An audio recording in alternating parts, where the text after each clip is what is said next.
What's up, friends? How we doing this evening? This video is for my people with the 5-day work week. Okay, so that could be Monday through Friday or whatever it is for you. But the 5-day work week, so you got those 2 days that you consider your weekend. So for me, that's Saturday, Sunday. I do a lot of stuff on Saturdays, but for the most part, I'm a Monday through Friday guy. So for those of us with the 5-day work week, trying to stay on track should be relatively easy. We got 5 out of 7 days. If we're coming to class, we're taking care of business, right? The problem that I run into is people either have the case of the Mondays or they have the happy hour Friday. So what happens is now all of a sudden you don't come in on Monday because you don't like getting up early on Mondays. Or you bail on Friday because you got something fun you want to do and you kind of let yourself go. So that could be, either not coming to a class, not going to a workout session, not hitting your own workout, or it could be nutrition-wise, it's the weekend, it's Friday, I can have a different thing for dinner tonight and I can have a couple beers and I can, kind of cut loose because it's Friday, right? Well, what happens is now you got Friday, Saturday, Sunday as your weekend, and it becomes 3 days instead of 2. And now we're getting pretty stinking close to half of your week, especially if you've got the Mondays, right? Now you're over half of your week. So keeping yourself on track and making sure that you're focused on your Monday through Friday, but then treating Saturdays as more of like an adventure day. That's what I like to call it, adventure day. Rather than having days off, let's have days that are different. So, if you're going weightlifting Monday through Friday, that's a plenty that you should be doing. Saturday can be, bike ride day. It could be hike day. It could be swimming day. It could be a different class of some sort, if you want to do a dance class or if you want to do like a cardio day or you want to do, just something different, but that's still active and a healthy choice. Now you're taking a day that feels different. It's out of that, grind. It's out of that repetitiveness. It's kind of takes you out of that mundane feeling that we can get from being in the same, routine over and over and over again. So treating Saturday as more of an active recovery day. I'm doing something different, so mentally I can kind of check out of what I'm used to, but I'm still getting moving. I'm still doing something productive. And then then give yourself Sunday as a relaxation day. There's a huge difference between rest, recovery, and relaxation, right? I think they're all valuable. Recovery can happen in a lot of different forms. Sometimes you need to sleep until 10 a.m. and give yourself that extra sleep. That's valuable to your recovery. Some days, we do need to just let ourselves loose a little bit and eat something that we've been neglecting ourselves from, and so on. So just keeping it in perspective a little bit better, so that it's not completely strict, completely regimented all the time, because that's going to fail at some point unless you're one of those kind of, that type A kind of person that's really dialed in with that, but you're already there anyways, So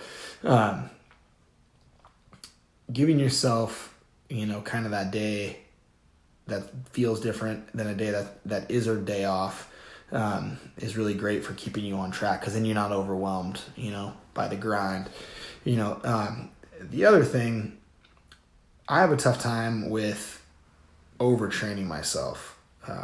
It's led me down a couple roads that I didn't like, where I was probably doing too much, So my time training for Ninja Warrior was definitely one of those where my body told me, hey, back it down, buddy boy. I was training, 7 days a week. It was every single day. I was doing something towards that goal, and being pretty relentless, doing a lot of 2-a-days.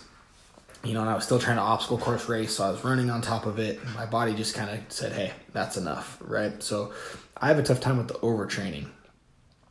So I have to figure out when I'm going to give myself rest days. So I tried to schedule rest days, Sunday being a great day to just completely rest. Maybe Saturday, take it down a notch and not go so crazy with it. But what I discovered was it's really, really hard to schedule rest days because life throws you rest days on a regular basis. Whether it's my kid threw up in my car on the morning when I was dropping him off at the daycare, and I had to skip that day, so I didn't get my workout in. Boom. Now you have a rest day because you didn't do your regularly scheduled workout that day because circumstances, changed your game plan. So, that would be a rest day. So now, let's say that's a Monday when you took your Sunday rest day. Now you got 2 rest days in a row. So now you're cutting into your amount of work, your volume of work.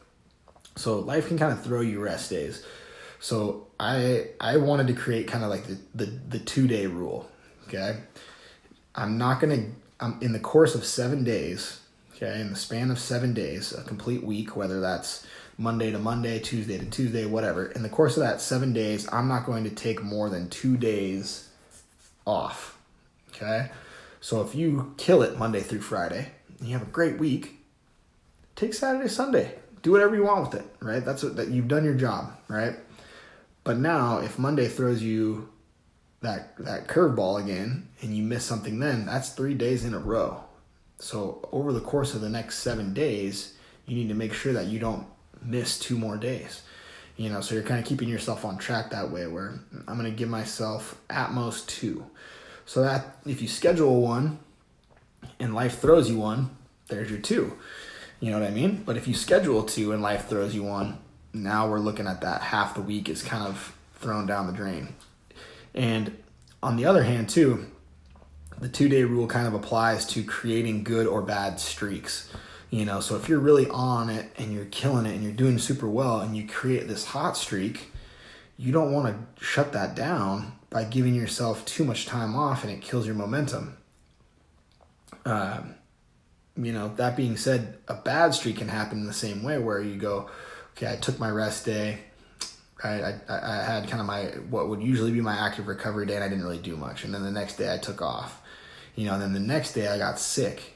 And then all of a sudden I'm 3 days into not doing my regular, workout routine, and then that turns into, okay, I feel way better today, but I'm still not going to work out. Okay, now we're at 4 days. And then finally that 5th day comes around and you haven't worked out for a while and you're just like, man, I just don't really feel into it.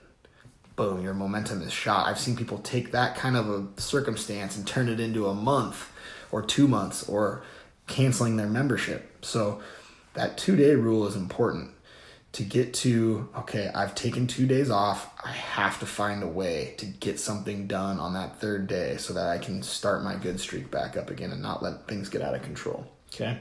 So just to kind of recap really quickly, give yourself an adventure day or an active recovery day. Give yourself a relaxation day. Okay. And then the rest of the week, do your work, and then make sure that you are not giving yourself too many days off, that it creates these breaks in our good habits that kind of throw us off of what we're doing. Okay, so the 2-day rule. All right, so hopefully that is helpful to kind of give you a little bit of insight into where my mental space is around those recovery days. I would love to go on, I'll probably do this on another video, go into a little more detail of what a recovery day could look like, what that means, what kind of things I would consider active recovery, what kind of things are beneficial or what could be just a waste of time. So be on the lookout for some more videos on those ideas. So everybody have a great weekend. Try to move tomorrow, all right? Don't just take Saturday completely off. Babe.